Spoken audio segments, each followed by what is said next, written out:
का विरोध करने वाली और हाउस अरेस्ट लेने वाली सुषमा प्रवीण जी तो दावेदारी कर रही थी पहले एआईएम पार्टी से, किसी कारणवश उसका चुनाव नहीं लड़ा गया, तो आप क्या किनको मानती हैं? आपका जो चुनाव में नामांकन रद्द किया गया, आप किसको जिम्मेदार मानती हैं? मैं साफ समाजवादी पार्टी को जिम्मेदार मानती हूँ। उनको डर है कि वो समझते हैं कि जो मुस्लिम वोट बैंक है वो उनकी बकैती है, ठीक है, वो किसी के पास नहीं जाना चाहिए। तो मैं उनसे कह देना चाहती हूँ, जब मुस्लिम्स के लिए आप CA/NRC में नहीं बोले, आप हिजाब पर नहीं बोले, आप तलाक पर नहीं बोले, आप किसी मुद्दे पर जब आपने आवाज़ नहीं उठाई, मॉब लिंचिंग के मुद्दे पर आवाज़ नहीं उठाई, तो कौन से मुसलमानों के हितैषी? आप बताएं, अगर आप हितैषी होते तो आज हिजाब का जो मैं हिजाब पहने खड़ी हूँ आप देख रहे हैं, इस पर आपने एक ज़रा से टिप्पणी करना ज़रूरी नहीं समझा, आपने हमारे हक़ में बोलना ज़रूरी नहीं समझा। आज जब चुनाव आता है आप रथ यात्रा करते हैं और कहते हैं घंटा घर पर मेरा समापन होगा। शर्म नहीं आती घंटा घर का नाम लेते हुए आपको? मैं आपसे सवाल करूं कि घंटा घर का किस बिहाफ पर नाम ले रहे हैं? जब CA/NRC में हम औरतें वहां ठंडक में बैठे, जाड़े में बैठे, अपने बच्चों के साथ परेशान हो रहे थे, हमारा कोई मददगार नहीं था उस वक्त वहाँ पर, सिर्फ हम एक खुली छत के नीचे बैठे थे और हम एक आस लगा रहे थे कि एक टेंट लगाने की इजाज़त मिल जाए वहाँ हमको। तब तो आपका कोई बयान नहीं आया कि हमारी बहनें वहाँ बैठी हैं, उन्हें इजाज़त दी जाए टेंट लगाने की, या CA/NRC प्रोटेस्ट की लड़कियों पर जुल्म ना किया जाए, तब तो आप नहीं बोले। पर आज आप रथ यात्रा निकाल कर खदरे से लेकर आप जो है कहने में घंटा घर पर उसका समापन करते हैं। हिम्मत कैसे हुई आपकी घंटा घर का नाम लेने की? मैं बिल्कुल ये नहीं समझती हूँ समाजवादी पार्टी सरकार को कि वो हितैषी है मुसलमानों की। ये झूठा ड्रामा, ये झूठा ढोंग करना बंद कीजिए। हम लोगों को खूब समझ में आता है कि कौन हमारे साथ छल कर रहा है, कौन कपट कर रहा है। और रही बात 2012 के दंगों की, मैं उसको भी याद दिला दूँ समाजवादी पार्टी सरकार को कि वो 2012 में जिस वक्त वो अपनी सत्ता में थी, जिस वक्त वो कुर्सी पर थी, उस वक्त हमारी माँ बहनों का कत्ल कैसे हुआ, उस वक्त इनके सरकार में दंगा कैसे हुआ। दंगा तो उससे पूछा जाएगा ना जिसकी सरकार होगी। मैं ये नहीं जानती कि किसने करवाया, उसका रीज़न क्या था, या किसने साजिश कर दी।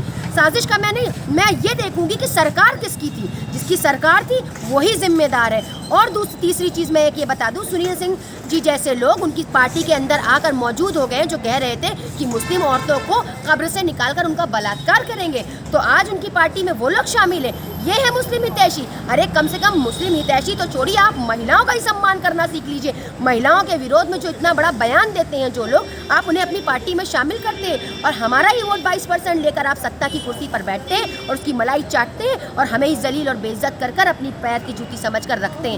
तो मैं ये कह देना चाहती हूँ, चाहे वो कोई भी सरकार हो जो महिलाओं का सम्मान करना नहीं जानती, चाहे वो किसी भी जात धर्म से महिला हो, मैं सिर्फ मुस्लिम महिला की बात नहीं कर रही, हमारी भारतीय नारी की जिस जगह पर हमारी भारतीय नारी की सम्मान नहीं मिलेगा, उस जगह पे हम ये बता रहे हैं कि उस जगह चाहे वो उत्तर प्रदेश सरकार हो, चाहे वो केंद्र सरकार हो, वो कभी आगे नहीं बढ़ सकती। क्योंकि नारी सम्मान जो होता है वो लक्ष्मी का रूप होता है, वो देवी का रूप होता है, वो मरियम का रूप होता है, वो सीता का रूप होता है। जब आप उस सीता के ऊपर उंगली उठाते हो तो आप कैसे समझते हो कि आप कामयाब हो जाओगे? तो मैं ये समझती हूँ कि आज जो कहीं ना कहीं खो गया है हमारे देश के अंदर वो नारी सम्मान है। इससे मैसेज गलत जाता है दूसरे देशों में, दूसरे मुल्कों में, इससे गलत मैसेज जाता है कि देखो यहाँ पर महिलाएं प्रताड़ित हो रही हैं। क्या हम उस ज़माने में चले गए हैं, उस सदी में चले गए हैं जहाँ लड़कियों को जिंदा दरगोर कर दिया जाता था, जहाँ जो है क्या नाम है जिस तरह की बातें करी जाती थी बेटियों के लिए कि बेटियों को तालीम ना दो, बेटियां तालीम की हकदार नहीं है, बेटियां रोज़गार की हकदार नहीं। क्या उस दौर में हम आ गए?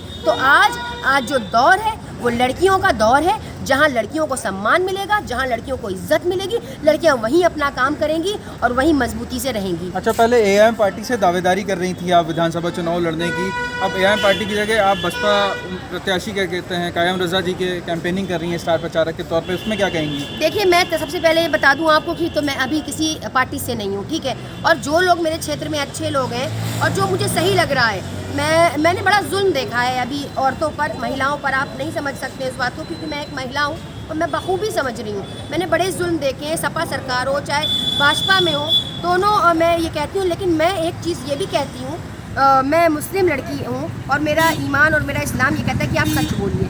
तो एक सच मैं और बोलना चाहती हूँ आपके चैनल के माध्यम से कि सपा सरकार में जो जुल्म, जो महिलाओं के साथ भ्रष्टाचार, महिलाओं की इज्जत और आबरू इस्मत लूटी जाती थी, वो भाजपा सरकार में ऐसा नहीं हुआ है। कहीं ना कहीं मैं सपा सरकार को ज़्यादा जिम्मेदार मानती हूँ स्त्रियों के मामले में, नारियों के मामले में। लेकिन कहीं ना कहीं इससे थोड़ा बहुत सही अगर महिलाओं के मामले में रही है तो भाजपा रही है, क्योंकि मैं सच बोल रही हूँ और ये सच बहुत कड़वा है मेरे लिए, क्योंकि मैं ये भी जानती हूँ कि मेरे समाज के लोग जो है के साथ जो भाजपा ने किया वो गलत किया, मॉब लिंचिंग हुई।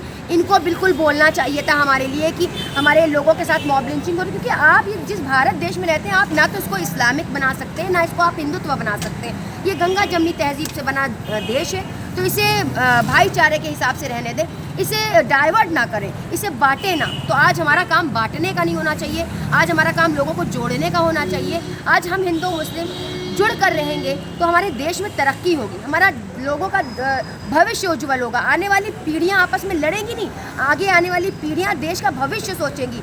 आज आप देखिए अमेरिका कहाँ है, लंदन कहाँ है, रूस कहाँ है, पर आज आप भारत की स्थिति देख रहे हैं। आज भारत की स्थिति इसलिए ख़राब है क्योंकि आज हम मज़हब के विवाद में पढ़कर, आज हिंदू मुस्लिम के विवाद में पढ़कर हमने अपने देश को पीछे छोड़ दिया है। तो आज ये चीज़ें नहीं होनी चाहिए। तो कहीं ना कहीं हमें लगता है कि अपने देश की तरक्की के लिए सोचना है, लोगों की तरक्की के लिए सोचना है और अच्छी चीज़ों को, अच्छी योजनाएं लानी है।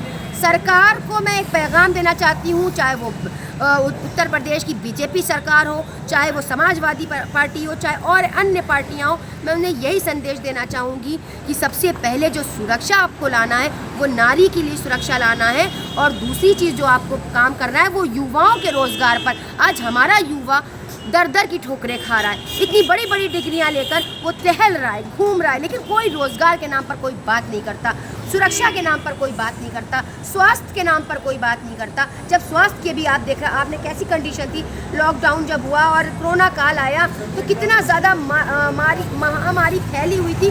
तो चलिए मैं ये कहती हूँ कि भाजपा सरकार पहले उसमें कोरोना काल में अलर्ट नहीं थी, पर दूसरे उसमें आपको वॉर में अलर्ट होना चाहिए थे ना। आपको देखना चाहिए था ना कि कहाँ कहाँ हॉस्पिटल्स बनवाने, कहाँ कहाँ ऑक्सीजन देने, कितनी ऑक्सीजन की कमी हो गई थी। तो मैं यही चाहती हूँ कि हमारे देश हो, उत्तर प्रदेश हो, पूरा प्रदेश हो, अच्छी चीज़ें होनी चाहिए, अच्छी व्यवस्था होनी चाहिए। आज जो मैं एक युवा लड़की खड़ी हूँ तो अपने देश की तरक्की के लिए खड़ी हूँ, उत्तर प्रदेश की तरक्की के लिए खड़ी हूँ, और मैं चाहती हूँ यहाँ लोग मिलकर रहें, विवाद ना हो, जंग ना हो, हिंदू मुस्लिम की कोई बात ना करें, इंसानियत की बात की जाए, मोहब्बत की बात की जाए, भाईचारे की बात की जाए।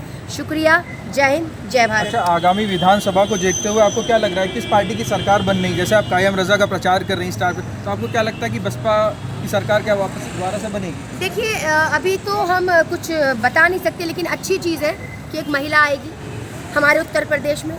बार बार मैंने आपको यही मुद्दा उठाया। प्रियंका गांधी हूँ, लड़की हूँ, लड़ सकती हूँ का नारा दे रही हैं, इस तरह की तमाम बातें कह रही हैं। जिस तरह से उनकी पार्टी ने तमाम महिला प्रत्याशियों को टिकट दिया, चाहे वो उन्नाव में प्रत्याशी को टिकट दिया हो। नहीं, आप गलत कह रहे हैं। सिर्फ एक उन्नाव की ही लेडीज़ को उन्होंने टिकट दिया जो अदर से आती है। मैं एक बात ये कहना चाहती हूँ, सरकार कांग्रेस के माध्यम में, आपके चैनल के माध्यम से कांग्रेस को एक लफ्ज़ पहुंचाना चाहती हूँ, अपना एक वर्ड पहुंचाना चाहती हूँ, वो सुन ले कांग्रेस सरकार। उसको अपनी पार्टी का ये नाम रखना चाहिए था कि पार्टी की महिला हूँ तभी लड़ सकती हूँ, कांग्रेस की लड़की हूँ तभी लड़ सकती हूँ। बाहर से लड़की आने वाली वो कांग्रेस की प्रत्याशी नहीं हो सकती। और हर पार्टी को ये बात समझनी चाहिए, जो समाज के लिए जो लोग कुछ करना चाहते हैं उन्हें मौका देना चाहिए, ना कि वो जो झंडे और डंडे उठा रहे हैं सालों साल से, दसियों साल से, उनको आप टिकट देकर थमाकर विधानसभा का प्रत्याशी बना दीजिए। मैं नहीं समझती हूँ कि ऐसे लोग देश हित में बात करते हैं, या वो लोग जो करोड़ों रुपए देकर भी टिकट खरीदते हैं बहुत से लोग। मैं ये चाहती हूँ अच्छे लोगों को आना चाहिए, वेल एजुकेटेड लोगों को आना चाहिए। आज सत्ता का जो भार है वो एजुकेटेड लोगों को संभालना चाहिए, क्योंकि देखिए बहुत हो चुका, बहुत अनपढ़ जाहिल लोग पड़े हुए हैं, मैं समझती हूँ। लेकिन जो अभी जो जल्दी हाल ही में जो स्थिति है उत्तर प्रदेश की, वो बहुत ही ख़राब है। डेवलपमेंट के नाम पर अभी कुछ हो नहीं रहा है, और मैं ये समझती हूँ कि महिला को हमारे उत्तर प्रदेश में आना चाहिए और उत्तर प्रदेश की सीएम बनना चाहिए हमारे उत्तर प्रदेश में, क्योंकि इस वक्त उत्तर प्रदेश में हम महिलाओं की स्थिति बहुत गंभीर है, बहुत ख़राब है, और एक महिला का दुख और दर्द समझ सकती है। अच्छा, हिजाब विवाद को लेकर जिस तरह की राजनीति चल रही है, तमाम दल जिस तरह की छींटाकशी कर रहे हैं एक दूसरे हिजाब विवाद को लेकर आप क्या कहेंगी? मैं हिजाब विवाद को लेकर ये कहूँगी, देखिए हिजाब अपना खुद का फंडामेंटल राइट्स है। कोई हिजाब पहने, कोई जीन्स पहने, कोई साड़ी पहने, कोई घूंघट काढ़े, इससे किसी को ऐतराज़ नहीं होना चाहिए। आपको पता है ये भारत इतना खूबसूरत देश है कि यहाँ हर कोई आज़ाद है। ये आज़ादी की सांस हम ले रहे हैं, ठीक है। हमें बंधुआ मजदूर गुलाम ना बनाया जाए, ठीक है। जो घूंघट करना चाहती हैं महिलाएं, जो गांव में वो घूंघट करें, जो हिजाब ओढ़ना चाहती हैं वो हिजाब ओढ़ें, जो जीन्स पहनना चाहती हैं आज़ादी से वो जीन्स पहने। इसे प्लीज़ ऐसा देश ना बनाने की कोशिश करें कि आप बिल्कुल उसे बंधुआ मजदूर बना दें। भाई जो हम कहें वो करो। तो आर्टिकल 25 के तहत हर इंसान अपने धर्म का प्रचार प्रसार कर सकता है, इस पे कोई बाउंडेशन नहीं है। हमारा कॉन्स्टिट्यूशन हमारे संविधान से बढ़कर कुछ नहीं है। ये जितनी भी पार्टियां आती हैं जाती हैं, अपने अपने प्रोपेगंडे रचती हैं और चलती बनती हैं। तो आप लोग, मैं ये चाहती हूँ जितनी भी सियासी पार्टियां वो संविधान के तहत चलें, वो कॉन्स्टिट्यूशन के तहत चलें। अगर देश संविधान के तहत नहीं चला, कॉन्स्टिट्यूशन के तहत नहीं चला, तो कहीं ना कहीं ऐसा ना हो कि हमारे भारत में कुछ ऐसा भूचाल आ जाए जिसको हम सब कोई बर्दाश्त न कर पाए, क्योंकि कहीं ना कहीं ये विवाद ऊपर उठान ले रहा है और इसमें हिंदू मुस्लिम का जो एक वो दिया जा रहा है उसको भी नहीं होना चाहिए। तो ये मेरा हिजाब है, मैं खुशी से राज़ी हूँ इसे पहनने में, तो आपको कोई ऑब्जेक्शन नहीं होना चाहिए। और कोई अगर जीन्स पहनने के लिए खुशी से राज़ी है तो उस पर भी कोई ऑब्जेक्शन नहीं करना चाहिए। ये अपना अपना खुद का पर्सनल मामला है, इसमें दखल अंदाजी करना मेरे ख्याल से ये बिल्कुल दुरुस्त नहीं है, ये गलत है और मैं इस चीज़ की बिल्कुल पैरोकारी नहीं करती। और जो मेरा संविधान हमें इजाज़त देता है उस हिसाब से हम काम करते हैं। शुक्रिया। उत्तर प्रदेश में जो महिलाओं की स्थिति है उसके बारे में कुछ कहेंगे? जिस तरह से महिलाओं की स्थिति और चुनाव आते हैं तो मुस्लिम ध्रुवीकरण की राजनीति होती, तमाम दल के जो पार्टी के लोग हैं वो मुस्लिम को लुभावने के तरह तरह के वादे करते हैं, तो इस बारे में कुछ कहेंगी आप चुनाव को लेकर, जिस तरह के तमाम दल वादे? देखिए बहुत से आते हैं ट्रैक्टर आते हुए, मेढक देखे आपने बरसात में निकलते हैं ना, ये सब जितने भी सत्ता के लोग हैं ना चुनावी मेढक टाइप होते हैं। आएंगे लंबे लंबे वादे करेंगे, अच्छे अच्छे मीठे मीठे आपसे वादे करेंगे, ठीक है, और कहेंगे देखो भाई ये लाना है, वो क्या किया, क्या लाए, कितने रोजगार, कितने आप अभी जाएंगे निकलेंगे देखेंगे डिग्रियां लोगों के पास इतनी हैं लेकिन रोजगार किसी के पास नहीं। क्या डेवलपमेंट है, क्या डेवलपमेंट है? फिर आप कहते हो आप चाइना से अपनी बराबरी कर रहे हो, आप अमेरिका से बराबरी कर रहे हो। अरे यार रोजगार तो दो, रोजगार कहाँ है? युवा के पास रोजगार कहाँ है? युवा पढ़ा लिखा बेचारा घर में बैठा है, प्राइवेट जॉब कर रहा है, कभी 10,000 की कर रहा है, कहीं 5,000 की कर रहा है, उसकी घर गृहस्थी तो भ्रष्ट हो चुकी है। तो जब घर गृहस्थी वाला युवा इस तरह से टहलेगा, प्राइवेट जॉब करेगा, तो भविष्य कहाँ जाएगा? अंधकार में तो जाएगा। फिर जो आने वाली पीढ़ी है वो बच्चे वो क्या करेंगे? वो क्या ठेला चलाएंगे, दुकानों पे बैठेंगे, प्राइवेट खोलेंगे? तो आप जॉब कहाँ है? सबसे पहला सवाल सरकार से, चाहे वो कोई भी हो, उसको जॉब देनी चाहिए, युवा को रोजगार देना चाहिए, चाहे वो पुरुष हो और चाहे महिला हो। बराबरी का अधिकार मिले, बराबरी से जॉब मिले, शिक्षा मिले, सुरक्षा मिले, स्वास्थ्य मिले। यही हम आशा करते हैं अपने उत्तर प्रदेश में भी और पूरे प्रदेश में, पूरे भारत को उज्जवल भविष्य की ओर ले जाना चाहते हैं। मतदान को लेकर किस तरह से जागरूक करेंगे लखनऊ की जनता को?